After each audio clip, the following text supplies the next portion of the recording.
Oi,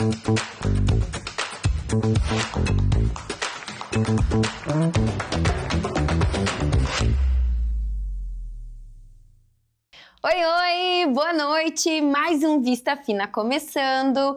Hoje aqui comigo, uma prof bem jovem, muito inteligente, que vai falar com a gente sobre psicologia e todo esse mundo que a gente precisa entender e descobrir cada vez mais. Luane de Lima, seja muito bem-vinda aqui comigo. Muito obrigada, prof. Obrigada pelo convite de estar aqui. A gente que agradece, sabemos o quanto o tempo é valioso hoje em dia, né? Sempre temos agenda corrida, professor hora está fazendo uma atividade, hora está elaborando uma prova, ou quando já não está preocupado com o próximo semestre, né? Sim, geralmente é assim, né? Prof, me conte uma coisa até para o nosso público entender. Quem é a Luane, sem ser professora? Então, eu sou natural de União da Vitória, moro há um tempo em Canoinhas, hoje me divido, né, entre Canoinhas e União da Vitória. Sou professora já há algum tempinho, sou psicóloga, psicanalista, há quase 9 anos. Uau! Quase 9 anos, e vivo a psicologia, né, diariamente, tanto na clínica quanto como prof, como coordenadora. Isso é muito bom, né? Ter essa experiência prática para poder levar para os alunos Sim. uma visão complementar à teoria, né? Isso, as coisas elas precisam se articular, né? Até para eles irem compreendendo como que é o dia a dia do psicólogo. No nosso colegiado a gente tem uma diversidade de profs, assim, quanto às áreas de atuação, né? Então, a gente tem o psicólogo do esporte, tem o psicólogo escolar, tem os psicólogos clínicos, então é interessante que o aluno tenha contato com essas diferentes possibilidades, né? É verdade, porque para ele abrir um leque, né, do que ele pode fazer depois da graduação. Isso mesmo, isso mesmo. E na própria graduação, assim, prof, acho que até vale já te falar, né, falar aos nossos telespectadores, a psicologia, já na graduação, os acadêmicos começam a ter contato com diferentes áreas. Então, hoje os estágios, eles começam no 3º período. Claro. Bem cedo, né? Isso. Estágios mais básicos, né, primeiramente, e depois eles vão ficando um pouco mais específicos a partir do 6º. E aí, nos últimos períodos, eles vão para a clínica, para as nossas práticas de extensão, que são diretamente na comunidade, né? Tanto aqui quanto nas cidades vizinhas. E, prof, me conte, você sempre quis ser psicóloga? Não. Não, eu queria ser muita coisa, porque eu sempre gostei de estudar muito, né? Então, diversas áreas me chamavam a atenção. Mas quando eu fui fazer psicologia, quando eu precisei fazer essa escolha, eu já fazia psicoterapia, né, na época adolescente, né, precisei ir para psicoterapia, o que foi muito bom naquele momento para mim.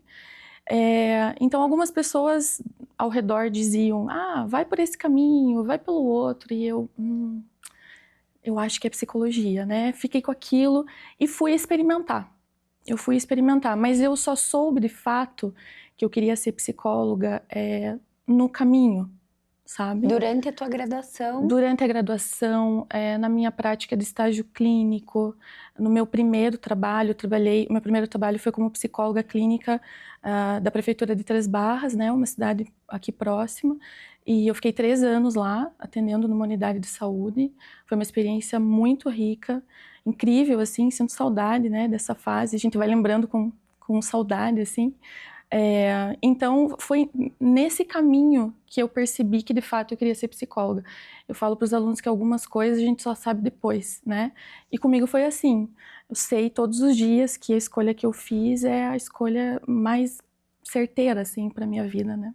Se identificou completamente. Muito, completamente. E me surpreendi. Eu me permiti experimentar coisas na psicologia, né? Tanto, por exemplo, eu pensava assim, acho que eu não vou atender criança. Fui atender criança, me apaixonei, me especializei, né? Pensava, será que eu vou para a clínica?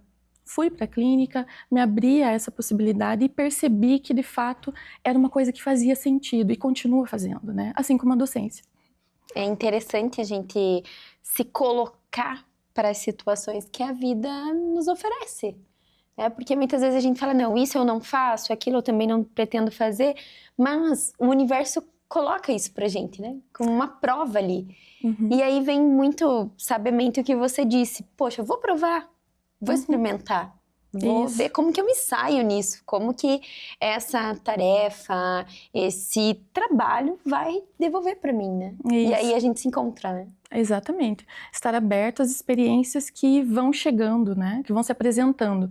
E a psicologia, ela tem muitas áreas de atuação, né? Muitas possibilidades. Então, é importante você se colocar ali, né, na experiência, no dia a dia, porque se aquilo não fizer sentido, tenho certeza que em algum outro lugar vai fazer, mas você precisa experimentar. E a experiência, né? Isso. Eu já tive algumas experiências que, quando eu conto para as pessoas, falam, nossa, nunca imaginei que você já fez isso. Eu falo, pois é, eu também não me vejo mais fazendo, mas o saber que aquilo me trouxe, a experiência, os contatos, até o que não foi legal é um aprendizado. Com certeza. E a gente precisa olhar mais para isso, né, prof? Porque hoje em dia a gente quer que tudo dê resultado do dia para noite, que tudo seja perfeito, sem erros, sem tristeza. Sim. E não é assim, né? Não, claro que não. Isso faz parte da vida. A vida é real, né? Ela é real. E dentro desse real estão as coisas que a gente gosta e muito do que a gente também não gosta, que nos traz desconforto, que pode trazer um incômodo menor ou maior escala, mas faz parte da vida, né? Então, como você vai encarar, como você vai lidar, é na experiência, na relação, é no encontro com os outros. Na psico, a gente escuta muitas pessoas, né? E esses encontros, eles são poderosos, eles são transformadores para quem vem até nós, mas também para nós que estamos ali, né, recebendo essa escuta. Eu percebo, primeiro que eu vejo que a psicologia, ela tá no momento de ascensão. Mas isso vamos deixar para o próximo bloco. O pessoal já tá falando aqui que a gente explodiu o primeiro bloco. Mas eu espero você aqui, a gente já volta. Até já!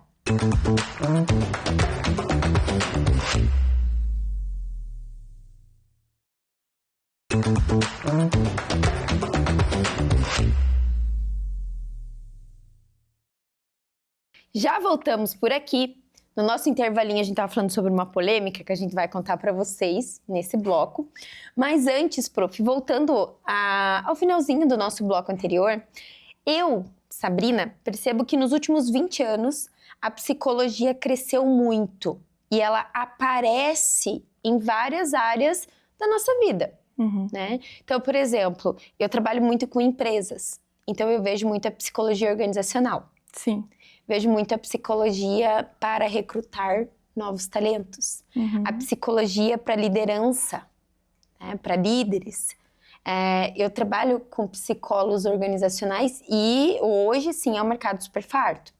Quando a gente olha para o setor de educação, a gente vê a psicopedagogia, um trabalho muito cuidadoso para tentar entender o perfil dos alunos que chegam, daqueles alunos que deveriam ter tido um amparo lá atrás e não tiveram. E, nossa, em vários lugares. A questão da terapia também. E esse aspecto eu vejo que nos últimos 5 anos, talvez por um reflexo da pandemia, as pessoas falam mais sobre estou indo na terapia, eu faço terapia, a minha psicóloga me orientou. E eu queria entender, né, do teu ponto de vista, se essa minha percepção ela é real, se ela faz sentido, se tem alguma coisa que provocou isso nas pessoas. Acho que são as marcas do nosso tempo, né? A psicologia, ela é, assim, nova, entre aspas, né? Teve sua regulamentação em 1962 no Brasil. E desde lá muita coisa aconteceu. Acho que desses últimos 5 anos, a pandemia, sim, foi um motor para que a psicologia ganhasse mais evidência, né? Mas principalmente para as pessoas perceberem que precisam se cuidar, né? Então, assim, antes, percebo, até quando eu comecei a graduação, eu percebo que havia um estigma muito maior em relação à psicoterapia, ao trabalho do psicólogo, né? Tá, mas o que o psicólogo faz, né? Isso Numa é muito empresa? real. Como assim? Muito Psicólogo real. numa empresa? Sim, na empresa, no judiciário, né? No esporte, em tantos lugares. Nas escolas, inclusive a gente tem uma lei, né, de 2019, se não me engano, que fala sobre a importância de se ter psicólogos nas escolas.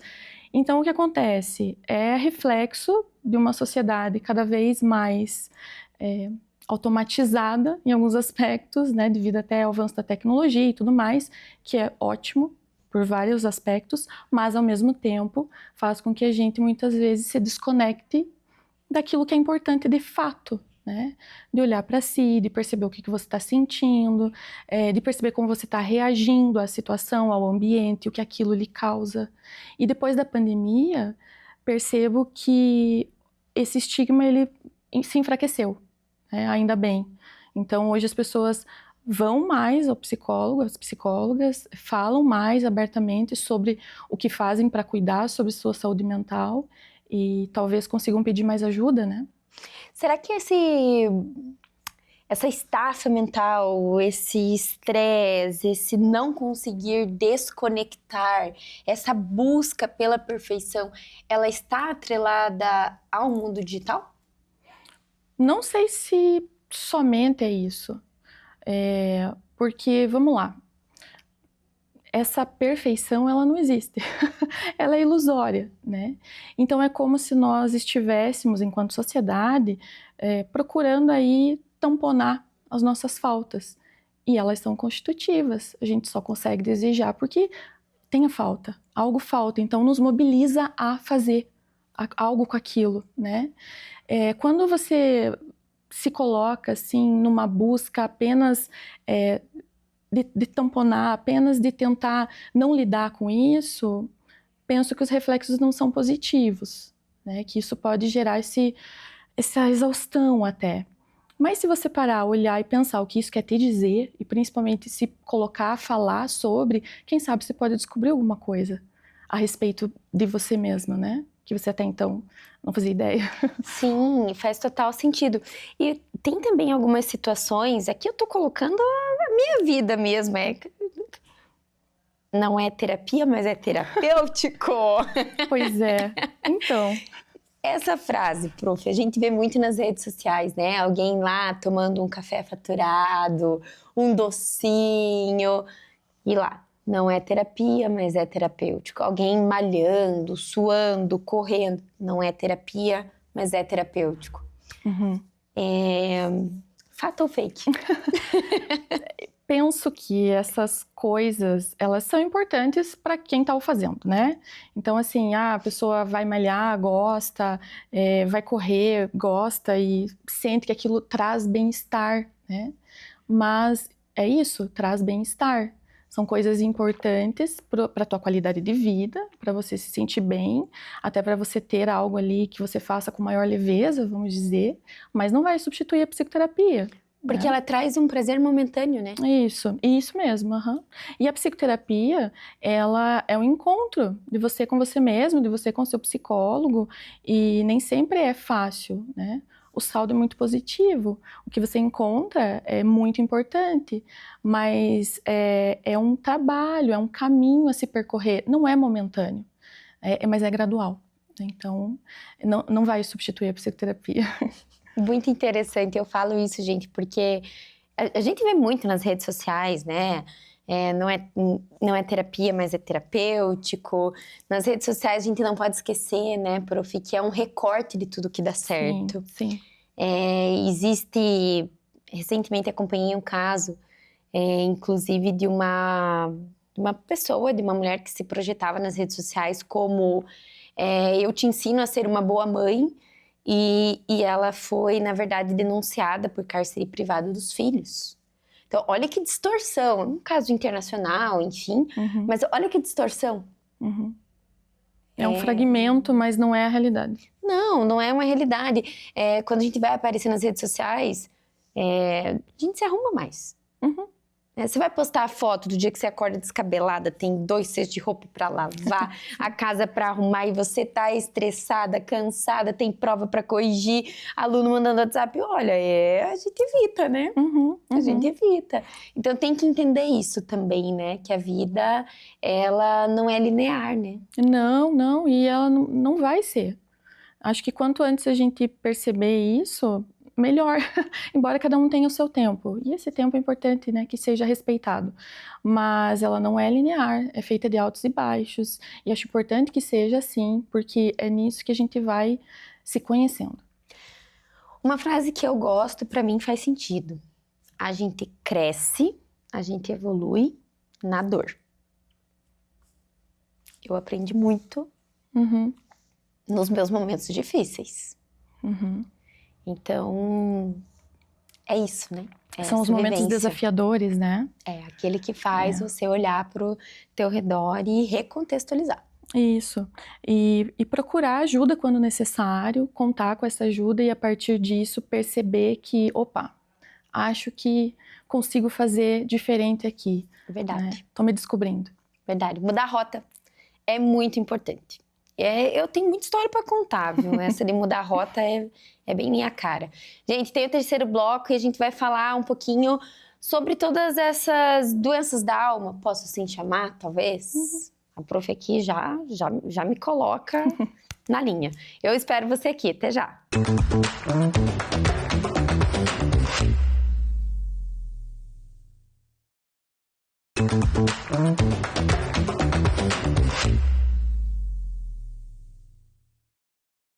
Já voltamos por aqui. Nesse intervalinho eu já praticamente fiz uma consulta. Mas olha só, gente, você que está em casa, né, você deve perceber a movimentação que ocorre em relação à campanha de preservação da vida, que a gente tem como marco Setembro Amarelo.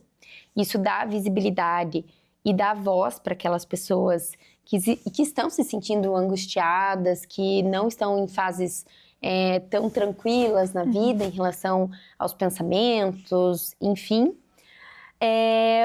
Mas eu também, prof, percebo que algumas coisas que a gente sente na vida adulta, algumas dificuldades que a gente tem na vida adulta, elas são ocasionadas por questões lá da nossa infância. Isso para a psicologia é real? É factível isso? Sim, faz parte da constituição, né, desse sujeito. E a infância é o chão que a gente pisa a vida toda, né? O que passou, ok, passou, mas reverbera ao longo do restante aí da nossa vida, do ciclo vital, de fato, até o dia que a gente morre.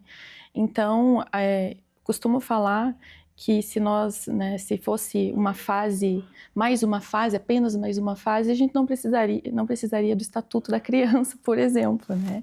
Justamente porque é uma fase que precisa ser protegida, que precisa ser olhada de uma maneira mais específica, né? Então, coisas que acontecem na nossa infância, a maneira como os adultos ao nosso redor fazem o manejo ali, o cuidado, vamos dizer assim, a abordagem, a forma de falar, situações extremas, né, enfim, de violência e tudo mais, isso tem um impacto ali na infância, enquanto criança, mas também na adolescência e na vida adulta, até o momento em que a pessoa percebe que aquilo que ela viveu, que ela, né, acabou sentindo, ainda hoje está fazendo com que ela repita situações, né, age de determinada maneira e que aquilo nem sempre é saudável. Entendi. Boa parte das vezes não é. A gente carrega muito isso, né? E a gente vai se tolhindo por essas situações. Sim. E quando a gente começa a trabalhar essa infância, esses traumas, eu percebo que a gente começa a deslanchar. Você vai revisitando, né? Você revisita a sua história. E a partir do momento que você revisita, você começa a encontrar muitas vezes outros sentidos, ou até perceber aquilo que não faz mais sentido, né? O que dá para fazer com isso? Coisas que às vezes você escuta a vida toda e você encara aquilo como verdade e aí você chega, mas peraí, isso não é verdade mais. Talvez tenha sido um dia, não precisa ser mais. Enfim, então é uma fase bastante importante do nosso desenvolvimento, com certeza. Tem uma outra situação, prof, que me chama bastante atenção, dias atuais, né? Toda essa, aspas, correria da contemporaneidade e tal, as pessoas sempre correndo. Existe, parece que um movimento que você tem que falar que você está sempre com a agenda cheia, você não pode estar sem fazer, né, nada. Uhum. Qual a importância do descanso para nossa mente? Esse momento de ócio, de ficar... Como eu ficava na minha infância, minha mãe falava, ai, vamos todo mundo sentar no sofá e acabou. Uhum. Não quero brinquedo, não quero livrinho, não quero nada. Qual a importância disso, de fazer nada? De fazer nada, né?